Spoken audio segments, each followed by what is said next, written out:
A paz do Senhor, meus irmãos, chegamos na lição número 3 da revista Betel Dominical. O tema neste domingo é Ezequiel, o atalaia sobre a casa de Israel. Em um primeiro instante, nós precisamos nos ater ao que o texto áureo está nos trazendo em Ezequiel 3,17, parte A, que diz o seguinte: Filho do homem, eu te dei por atalaia sobre a casa de Israel. Antes de compreendermos o significado dessa classificação, dessa nomenclatura de atalaia, nós precisamos compreender sobre onde que esse atalaia ia atuar. E o Senhor está falando sobre a casa de Israel. No original, lá no dicionário Strong, ele traz do hebraico a palavra casa. E como que ela é apresentada e qual o significado que tem no original? Bom, eu deixei aqui o código Strong, H de hebraico, 1004. Bait. Bait significa descendentes como corpo organizado. Esses descendentes fazem parte de uma nação que vem de onde? Da promessa. Da promessa de quem? Nosso Deus a Abraão. Ou seja, são os filhos de Abraão que, mediante os patriarcas, se estabeleceram em tribos. E aí nós encontramos os filhos de Israel, mediante Israel, ali Jacó, e veio todas as 12 tribos. Mediante essas 12 tribos, nós temos um ajuntamento de pessoa, nós temos um corpo organizado. Esse corpo organizado é o público-alvo a qual o profeta Ezequiel tem que falar. A sua missão está direcionada a um público-alvo, que é a casa de Israel. E ele tem que ser diligente. O que seria diligente? Ele deveria ser zeloso, cuidadoso, aplicado à sua tarefa. Ou seja, o Senhor não estava trazendo alguém irresponsável para uma missão tão árdua, mas ele estava trazendo alguém que tinha uma incumbência de ser zeloso, cuidadoso, aplicado a uma tarefa, e grande tarefa. O tópico 1 vai dizer o seguinte: o verdadeiro profeta de Deus. A palavra atalaia nós encontramos no original, e aí eu deixo o código Strong H de hebraico, 6822, safá. Essa palavra, ela significa olhar ao redor, ou vigiar, ou observar, guardar. É o sentinela, é alguém que está alerta, que tem uma obrigação de cuidar, de vigiar para que o inimigo não adentre, não chegue ao seu povo. Essa palavra foi colocada pelo nosso Deus, atribuindo ao profeta Ezequiel, porque o Senhor está pedagogicamente trazendo o seguinte: olha, visto as muralhas, tem torres, não tem? Tem homens ali que se chamam atalaia, a sua função é denominada atalaia. Eles são responsáveis por avisar dos perigos, dos riscos, dos inimigos. Você agora, eu estou te estabelecendo como atalaia da casa de Israel. Observe que o atalaia que ficava sobre um muro da cidade de Jerusalém, esse atalaia, ele tinha uma visão para fora, externa. Ele observava o perigo que estava vindo, as nações inimigas. Ao avistar, ele tinha uma obrigação de avisar. Lembrando que não era apenas uma atalaia, nós tínhamos atalaia de todos os ângulos do muro, lado norte, sul, leste, oeste, ou seja, eles estavam ali para observar todo o perímetro, de forma que onde o inimigo viesse, o povo seria alertado. Esse atalaia tinha tochas e ele tinha um chofar, uma trombeta, onde quando o inimigo vinha, ele soava o alarme, ele tocava a trombeta. E por que ele tinha tocha? Porque ele avisava ao seu companheiro de torre de um outro lado. Ou seja, se o inimigo está vindo do sul, eu estou na torre sul, eu levanto a tocha e todos os outros companheiros, ou seja, os demais atalaias, avistariam o meu sinal e eles começariam a dar o alarme para a cidade. Isso é muito importante porque havia uma coesão entre eles, de forma a trabalhar em conjunto para o seu povo. E o povo saía da cidade durante o dia para levar os seus animais, para sair para outra cidade, ou seja, eles tinham uma vida fora da cidade, mas quando o atalaia tocava o alarme, eles corriam todos para dentro da cidade, os portões fechavam, o exército era alertado, pronto para o combate, ou seja, o atalaia tinha uma função importantíssima.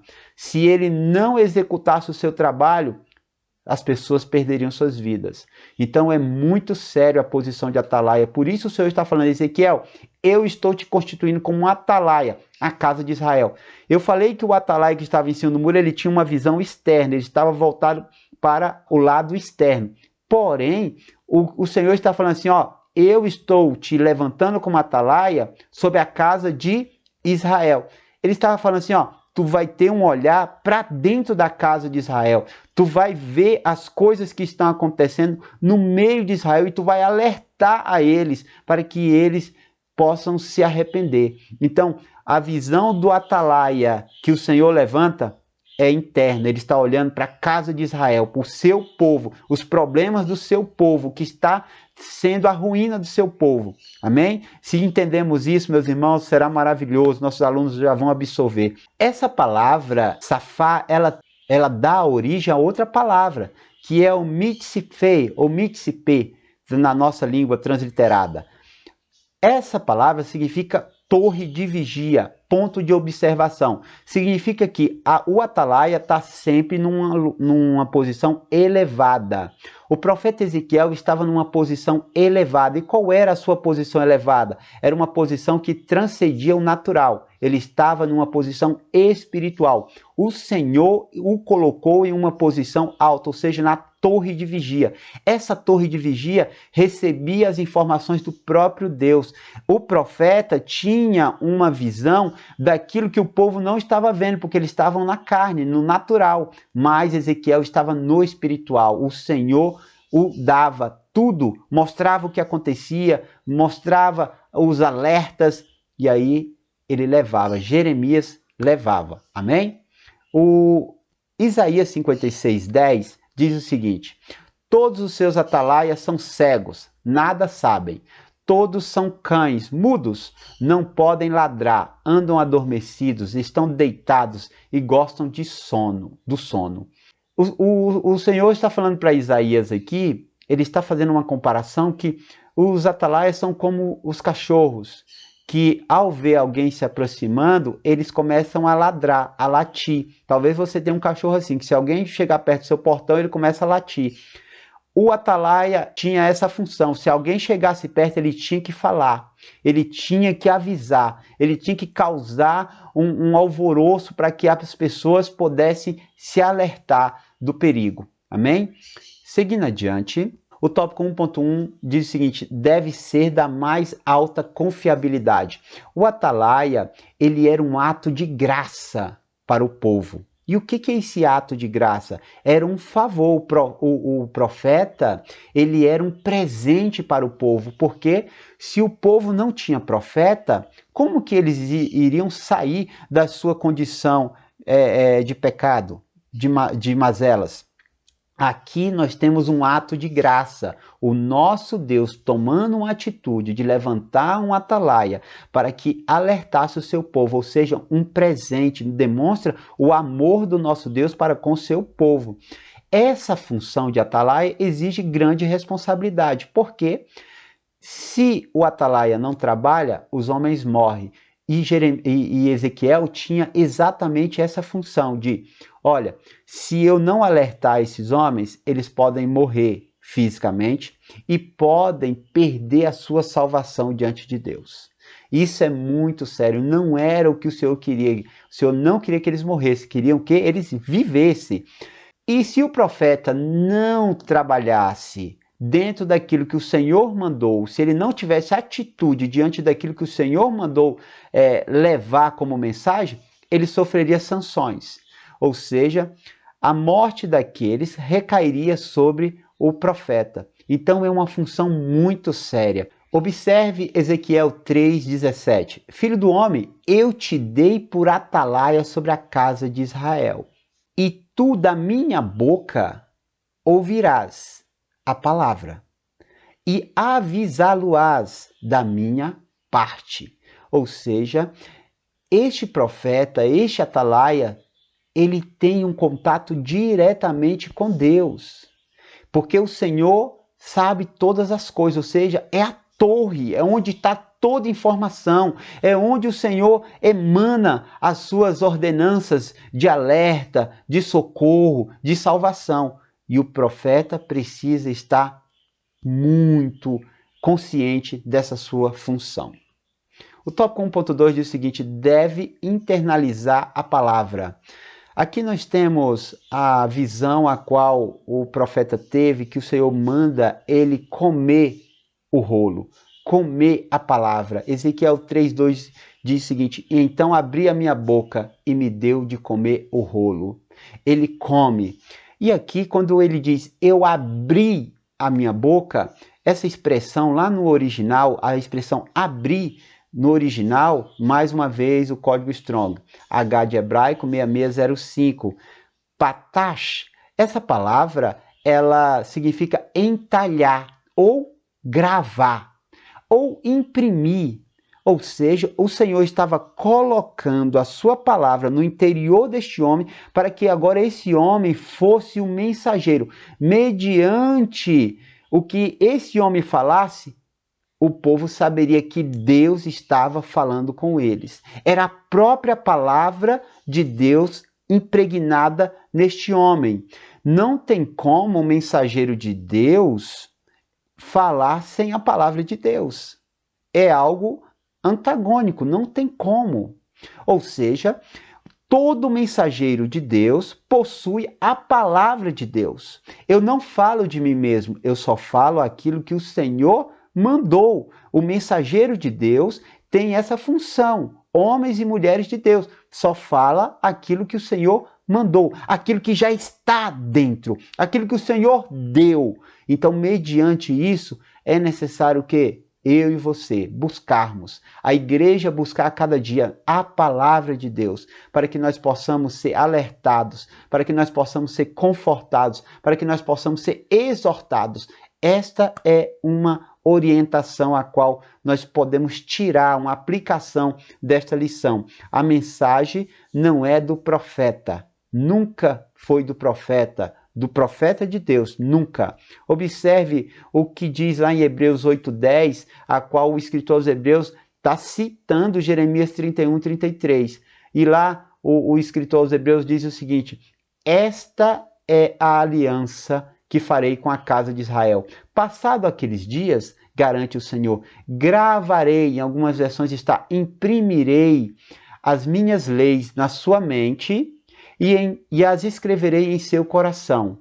Eu lhes serei Deus e eles serão o meu povo. O que ele está dizendo aqui? Ele está falando assim, ó, o povo terá impresso nas suas mentes, eles saberão, eles compreenderão, eles entenderão, mas também nos corações. O Senhor falando, eu vou escrever nos seus corações, ou seja, sentimento. Esse povo vai entender o que Deus está dizendo e esse povo vai amar. Seus sentimentos serão para com Deus sentimentos de amor, virtuosos. E esse povo vai amar a Deus. É isso que o Senhor está colocando mediante aqui Hebreus 8:10.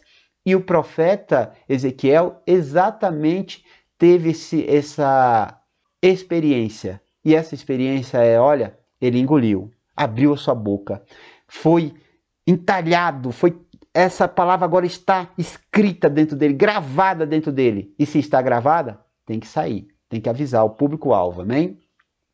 O tópico 1.3 vai dizer o seguinte: deve ser consciente da sua missão. A responsabilidade do mensageiro é sempre para com Deus. O mensageiro tem uma responsabilidade para com Deus. O problema é que alguns mensageiros estão buscando uma responsabilidade para com o povo. Nós, pentecostais, temos esse problema. Quando eu falo temos, eu estou falando de uma forma genérica, no geral.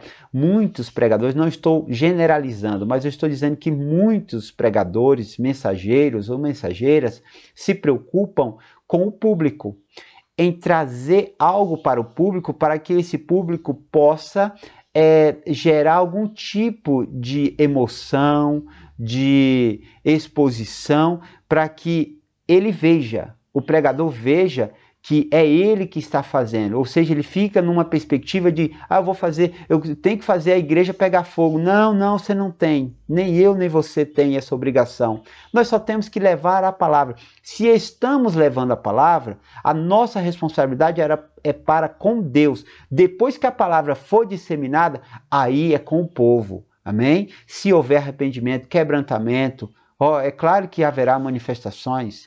Se houver santidade, é claro que haverá um povo que vai sentir o Espírito Santo. Ou seja, então eu e você não temos que nos preocupar com isso. Temos que ter uma vida santa.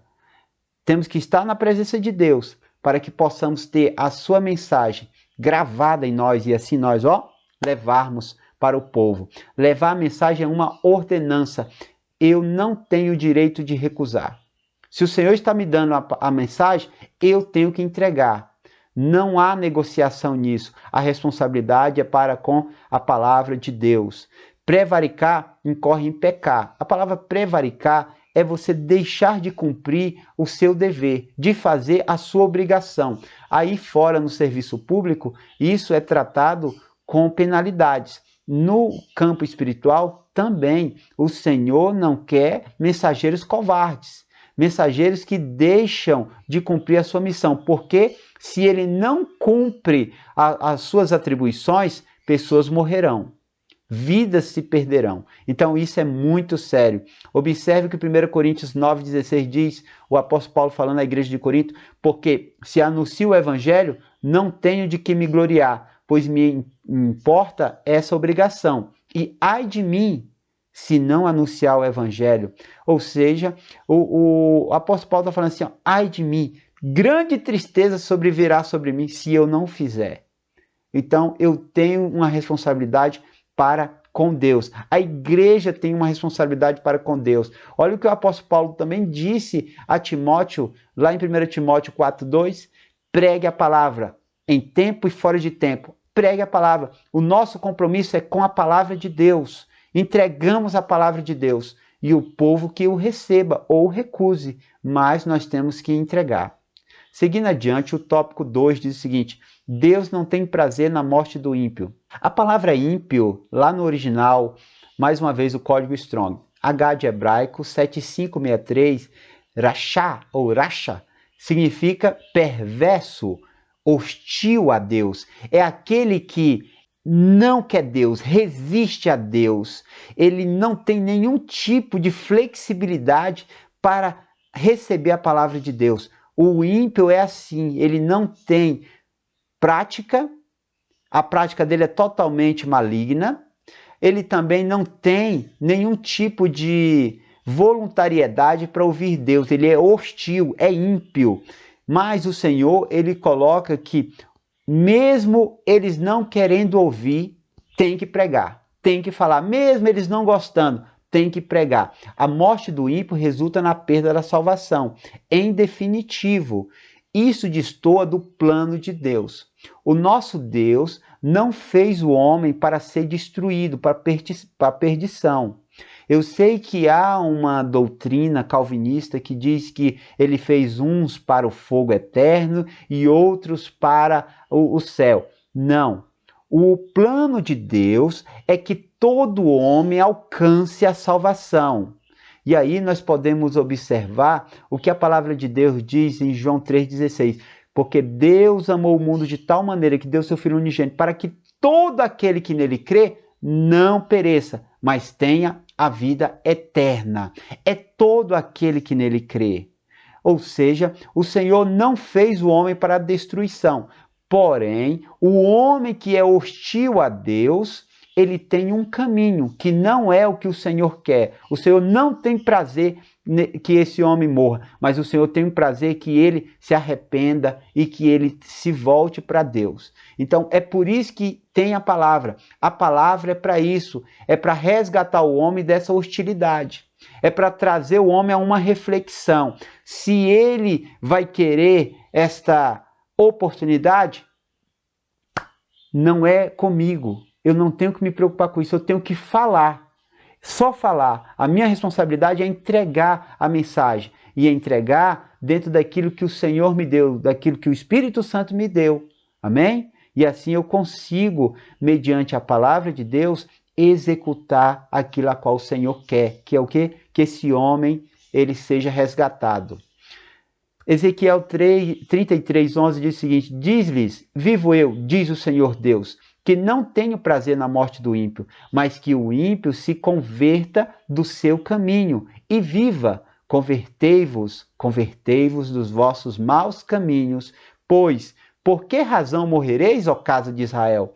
O Senhor está falando, por que vocês querem morrer se viver é melhor? Se eu estou querendo que vocês vivam, é melhor viver do que morrer. Então, é a graça de Deus sobre o povo, na vida do Atalaia, trazendo a mensagem. O tópico 2.1 diz o seguinte: o julgamento de Deus é reto e justo.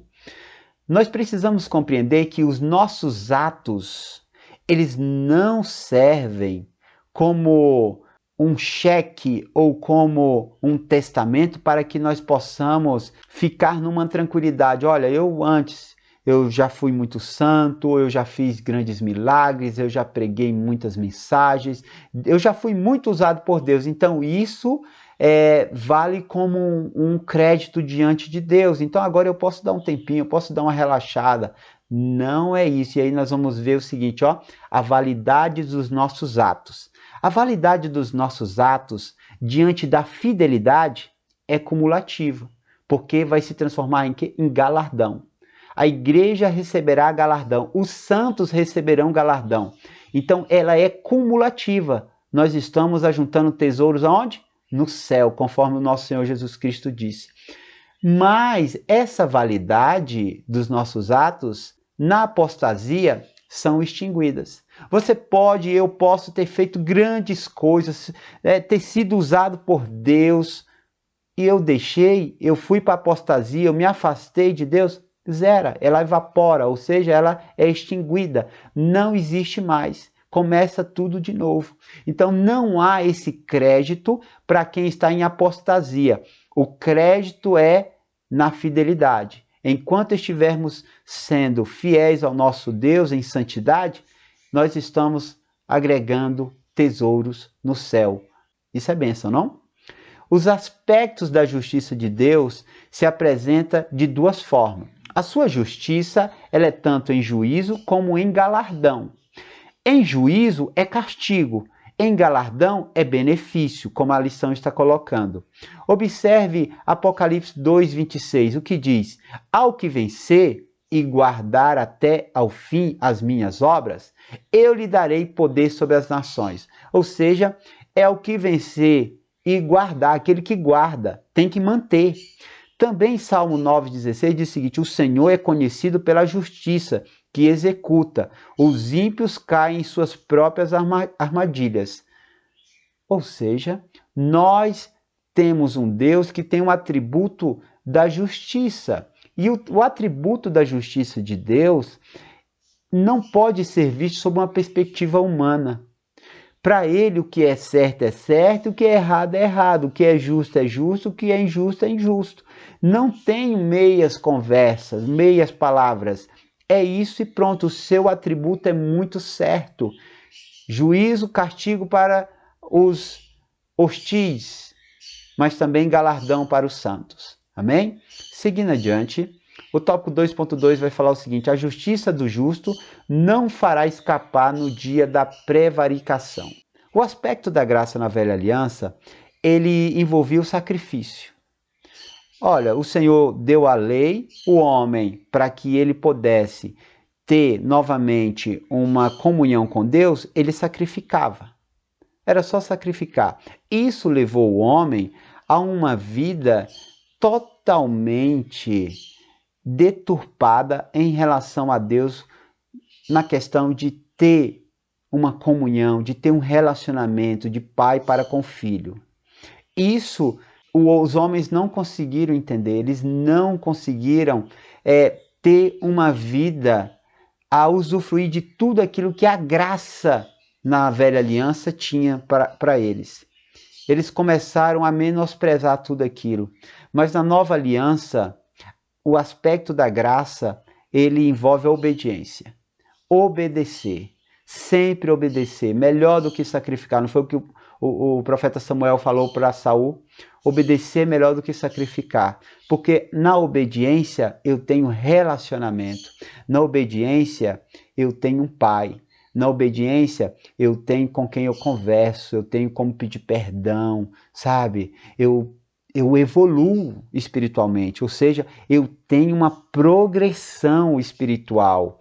Eu não fico estagnado a simplesmente as coisas terrenas, sangue de animais, mas agora eu valorizo o sangue derramado, o sangue da nova aliança, Cristo Jesus, sacrificado no Gólgota. Ou seja, nós agora temos este aspecto da nova aliança mediante a obediência, a santidade.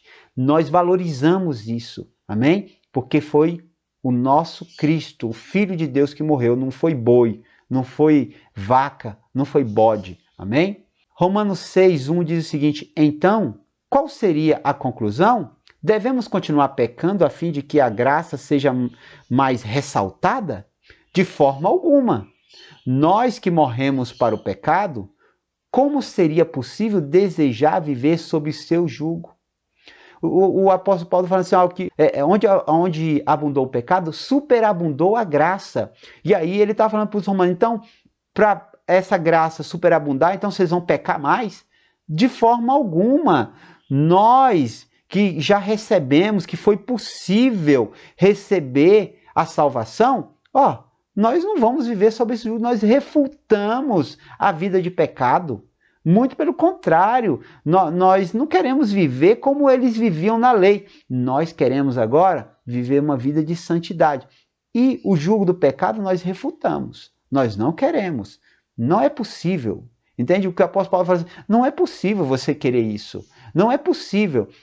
Agora com a graça, se absorvermos a graça, se recebemos ela de todo o nosso coração, de toda a nossa alma, como nós vamos voltar a pecar?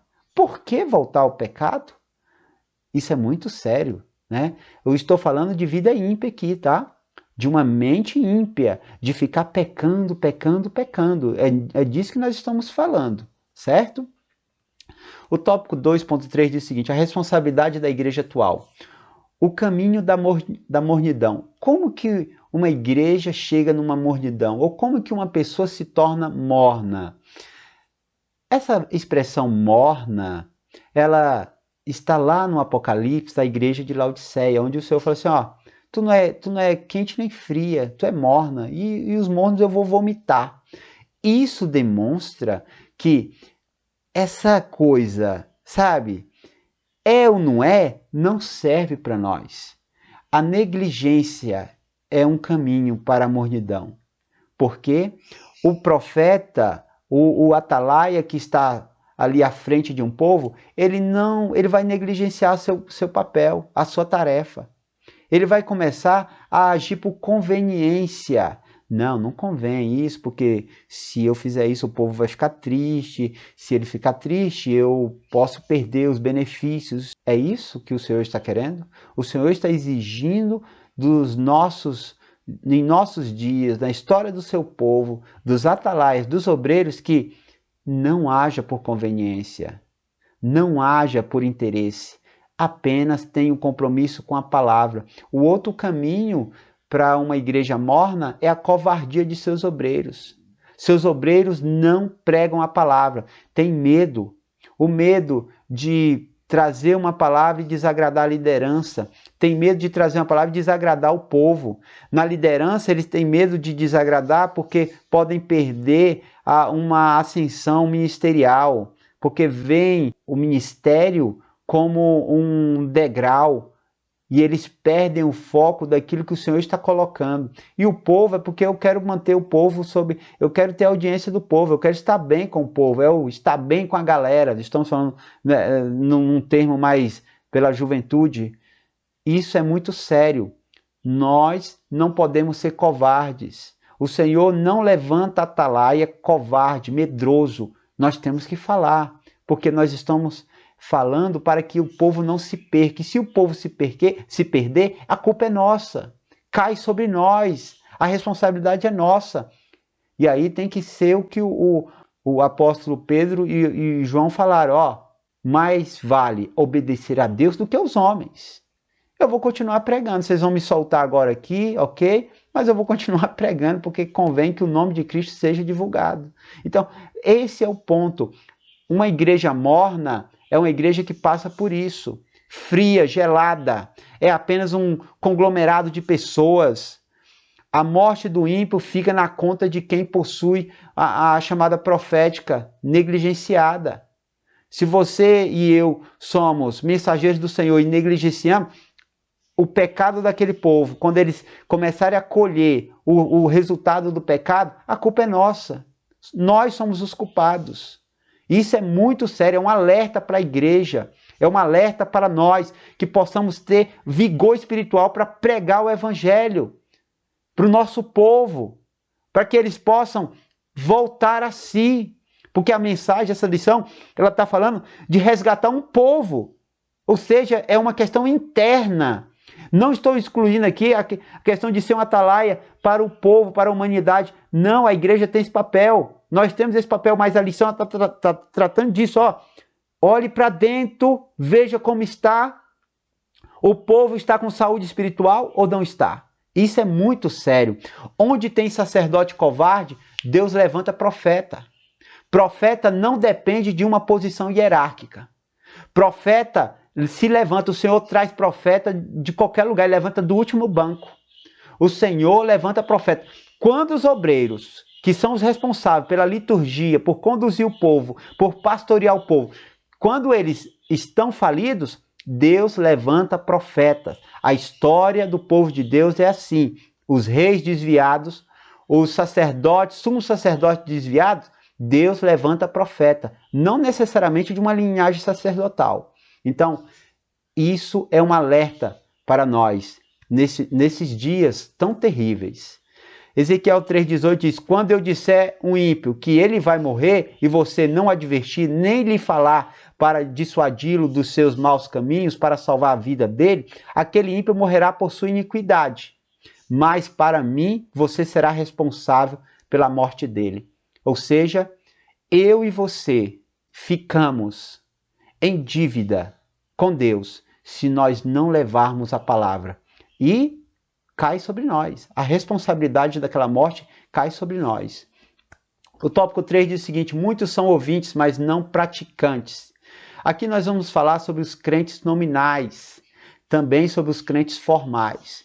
Crentes nominais, crentes só de nome, pertencentes a placas de igreja, não tem um compromisso em ser um crente fiel a Deus, apenas tem nome, tem cartão de membro, senta em conjunto, até mesmo senta no meio dos obreiros, são obreiros, até mesmo dirige igrejas, mas são apenas crentes nominais, não tem nenhum tipo de vigor espiritual, só são de nome, reconhecemos nas ruas e até mesmo de uma forma bem estranha, mas são crentes apenas de nome e também de cultos formais.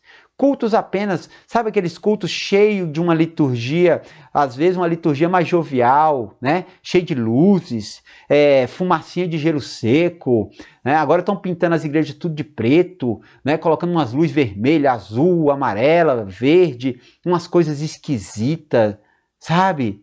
Tentando trazer um culto chamativo, mas apenas formalidades. Ou temos cultos dentro de uma formalidade, vamos colocar nossa assembleiana, né? Os hinos congregacionais, os conjuntos cantando, só que apenas formalidades, apenas seguindo ali uma liturgia, sabe, mediante uma cronologia, vai começar assim, vai fazer assim, mas não tem nenhum efeito de culto ao nosso Deus, não sobe nada agradável ao nosso Deus. Observe essa fala de Thomas Hall em relação a essa questão de formalidade.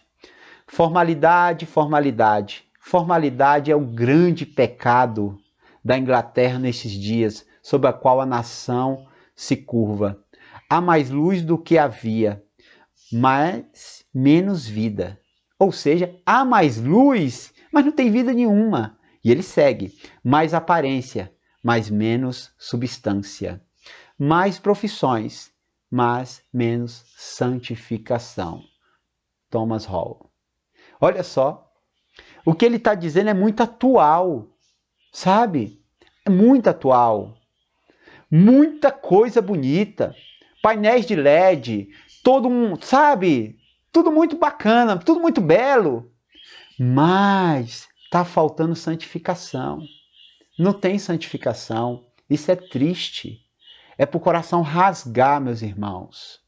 É para o coração rasgar de nós que temos a responsabilidade de não anunciarmos isso para a igreja, acovardarmos, queremos nossas posições. É preciso alertar a igreja, é preciso falar para a igreja sobre santidade. Porque se nós não falarmos, a igreja vai falir, meus irmãos. Nós precisamos alertar. Fale, a tempo e fora de tempo, que gosta o que não goste, mas nós devemos falar. O preço é alto, o preço é muito alto, mas mais vale agradar a Deus do que aos homens. Mais vale honrar o nosso Deus do que aos homens. Mais vale ter um sentimento de amor para com a irmandade, de alertá-los dos seus pecados, do que vê-los padecendo no inferno. Então isso é muito sério, é muito sério. Amém? O tópico 3.1 diz o seguinte: Deus abomina a presunção. A salvação individual não é por hereditariedade. A nação de Israel acreditava assim: não, nós somos filhos de Abraão, temos a promessa e nós não vamos morrer. Jamais vamos morrer, nós temos a promessa. A salvação também não é por simplesmente uma questão de eu confessei a Cristo, eu aceitei a Cristo, já sou salvo e salvo para sempre. Não, não é assim não. Também não é por, eu tenho muitos dons, então está garantido. Eu oro, as pessoas são curadas, eu prego, a igreja pega fogo, eu oro por alguém e ele recebe batismo no Espírito Santo. Não se engane, não se engane. A salvação não é por essas questões. Nós não podemos ter o mesmo sentimento que o povo de Israel, que a casa de Israel estava tendo. Nós precisamos nos ater que a salvação, ela envolve um sinergismo. O que seria isso? Envolve eu trabalhando mediante aquilo que o Senhor me dá. Filipenses 2,12 vai falar muito disso, que nós devemos operar a nossa salvação mediante o que Deus nos dá, mediante a sua palavra. Deus veio com a sua graça, mas nós devemos operar, ou seja, trabalhar essa salvação todos os dias, na santificação, na observância à palavra. E aí tem uma frase que um pastor falou outro dia na nossa conferência de escola bíblica: eu fui salvo, estou sendo salvo e serei salvo. Isso envolve um sinergismo. Eu tenho uma responsabilidade dentro desse plano da salvação. Não é porque eu recebi, agora eu fico deitado. Não, eu tenho que operar essa salvação conforme o apóstolo Paulo está falando à igreja de Filipe. Eu preciso operar essa salvação. Filipenses 2,12. Santidade todos os dias. Não tem nada garantido, meus irmãos. Quem estiver em pé, tomara não caia. Sustente.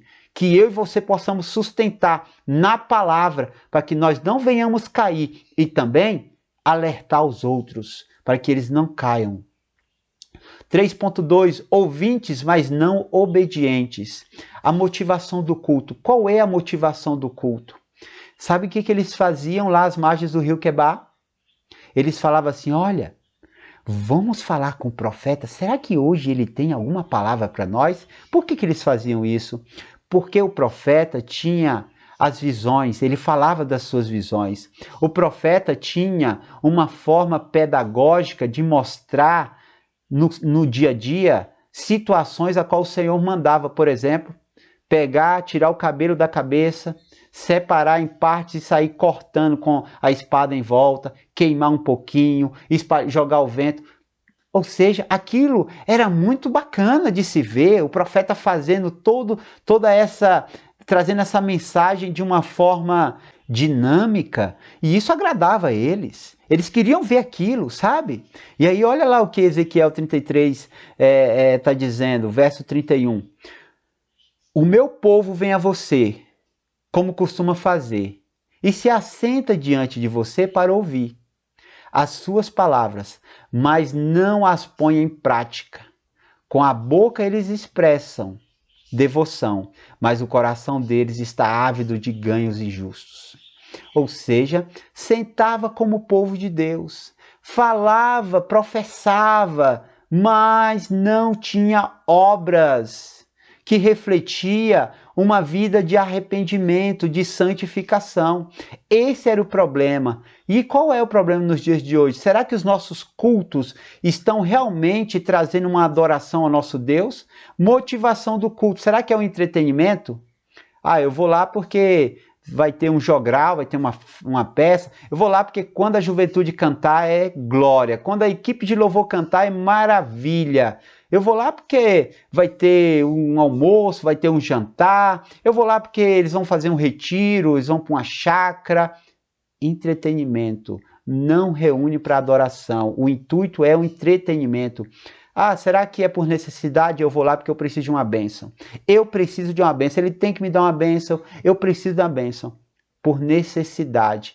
Vão ao culto por necessidade. Ou vamos para o culto por exibicionismo? Será que nós vamos lá mostrar nosso carro novo no pátio da igreja? Será que nós vamos lá mostrar a roupa que nós compramos? Ou o sapato que nós compramos? Será que... Quantas vezes eu vou me levantar para ir ao banheiro para mostrar a roupa que eu estou usando? Exibicionismo. Sério. Ou eu vou lá por uma agenda social? Eu vou lá porque desencargo de consciência. Afinal, é domingo à noite. Domingo à noite eu tenho que sair, ou é um sábado. Eu tenho que sair. Eu tenho meu clube, sabe? Eu preciso ir lá, porque quando eu vou lá, eu me engano. Aí eu digo que eu estou sendo salvo, que eu estou diante de Deus, que eu sou um crente, mas é simplesmente uma agenda social. Os cultos não devem possuir nenhum tipo dessas características. Porque se fizermos assim, não estamos cultuando o nosso Deus. Que sejamos atalaias de Deus. Que possamos alertar nosso povo. E assim o nosso povo possa ouvir a voz de Deus e saber que no meio deste povo há um Deus que está velando, que está de olho, que quer o bem, que não quer que se percam. Este é o comentário dessa semana. Que o Senhor possa abençoar a sua aula, que o Senhor possa usar a sua igreja, sabe, como atalaia, que você possa ser um atalaia, que o Espírito Santo se aposte da sua mente, encha a sua boca e você fale à igreja. Estes são os meus votos. Se você gostou, se inscreva no canal, deixe seu like, comente, interaja com a gente e assim nós possamos ter uma comunhão, mesmo que seja à distância, mas que nós possamos falar a mesma língua, que é a língua, a palavra de Deus. Amém? Fique na santa e gloriosa paz do Senhor, meus irmãos.